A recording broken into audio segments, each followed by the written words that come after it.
A Magyar Tudományos Akadémiának az egyik leginkább ismert szimbóluma az épület, ez a hatalmas palota a Dunaparton, ami 4 szárnyú épülettestet jelent, ami egy belső udvart vesz körbe. Ez az épület kétszintes, de a Széchenyi tér felé eső főhomlokzat 3 emelet magas. Az első 2 szintjét a díszterem fogja át, ez egy kétszintes hatalmas terem, amit a közgyűlések, illetve rendkívül fontos reprezentatív események számára tartanak fenn. Efelett a díszterem felett helyezkedik el a 3. emelet, ismét a Széchenyi Istvánról elnevezett térre nézve, amelyet eredetileg építésekor múzeumnak szántak. Itt helyezkedett el az országos képtár. A szellőztetést ezekben a nagy terekben, a díszterem az 300 fő befogadására épült, és a rendezvényeken van, hogy még ennél többen is vannak be. Tehát ezeknek a nagy tereknek a szellőzését úgy oldották meg, hogy kinyitották ezeket a nagy 2 emeletet átfogó ablakokat a díszteremben és az ajtókat.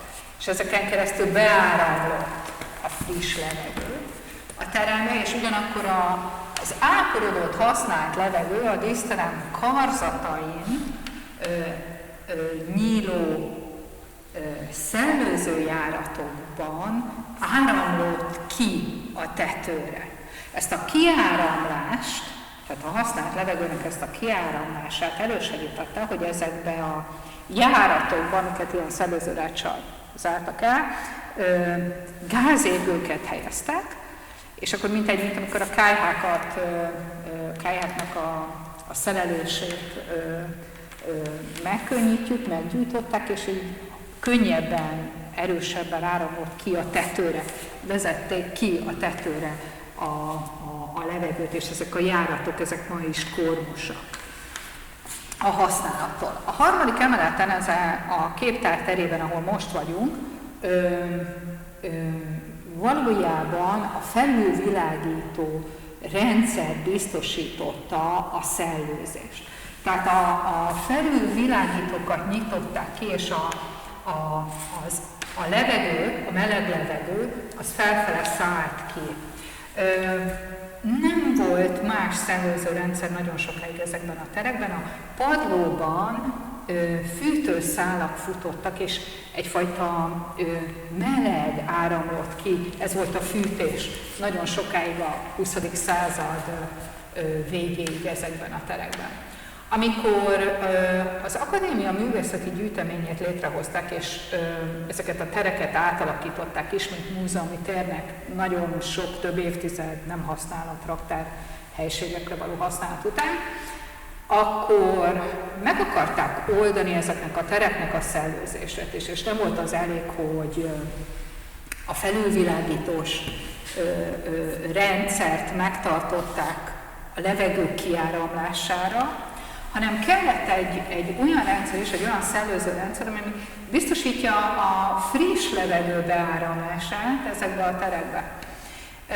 És ezt egy olyan szellőző rendszer jelentette, aminek a gépészete az Akadémia utcai szárnyban lévő padlásban működött, és a gyűjtemény vezetői szobában lévő fő szellőző csatornán, ami a padlóban futott, jutott be a képtári termekbe, a 9 képtári térbe, és hatalmas szellőző rendszereken, csöveken keresztül, és a padlóban kialakított réz rácsokkal lefedett rendszeren keresztül jutott be a terembe. Ezt úgy kell elképzelni, hogy amikor működött ez a szellőző, akkor nem volt egy erős levegőbefújás, hanem csak egyszerűen szétterjedt egyfajta hűvösség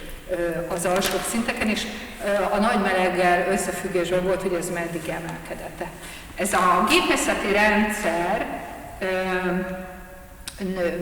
elég sokáig működött, és már én itt voltam, amikor nyilván előregedett benne ez a gépszél, meg gumiszél, ami forgatta, és ha bekapcsoltuk, büdös lett. Tehát egy ilyen égett gumiszag volt, szóval rossz levegő lett tőle. Úgyhogy ezt a rendszert felszámolták, és akkor megszűnt ez a fajta szellőztetés a képtárban. A dísztermi szellőző rácsok azok műtárgyak. Létezik hozzájuk műtárgykarton. A művészeti gyűjtemény 367-es lelteri szám alatt van felvéve 2 darab rács a díszteremből, és ezeknek a fotója, ez megjelenik egy korábbi gyűjtőkönyvébe is a gyűjteménynek, tehát nem csak a kartonon tudjuk ezt megtalálni, és a kartonon az van rajta, hogy azonos 2 darab szellőzőrács van a felolvasó teremben is, ahol régebben hosszabb, vízszintes szellőzőrácsokat is láthatunk a fotókon, de ezek mára már nem láthatóak a teremben. Ugyanolyan volt, mint ami a díszteremben volt, ugyanaz a díszítésű volt. Mert hogy ott is valami hasonló rendszer volt, nem? De csak a felolvasóban volt, ugyanúgy, mint a díszteremben. Igen, és ezek voltak a nagy termek, ahol viszonylag sok ember gyűlt össze, és regulárisan kellett cserélni a levegőt, és emiatt talán a falak éppen ezért több ilyen áttört szellőzőjáratot tartalmaztak, tehát hogy sokkal üregesebbek voltak. Ez jól látható. Illetve tudod, néztük a felolvasó terem régi kialakítását, amikor még nem volt leválasztva, és ott az árkádíveknél viszont ez kör alakú volt. Ugye ez az egész épületes, tele van járatokkal, vagy ilyen tele volt, hogy a falakban futottak ezek a tetőre vezető szellőző rendszerek és szellőzőjáratok. Leírás. Kerek, áttört vas, 2-s keretelésben palmettás, rozettás dísz. Zárójelben azonos 2 darab van a felolvasó teremben. Származás, magyar, 19. század második fele, állapot megfelelő. Átmérője 0,33 méter.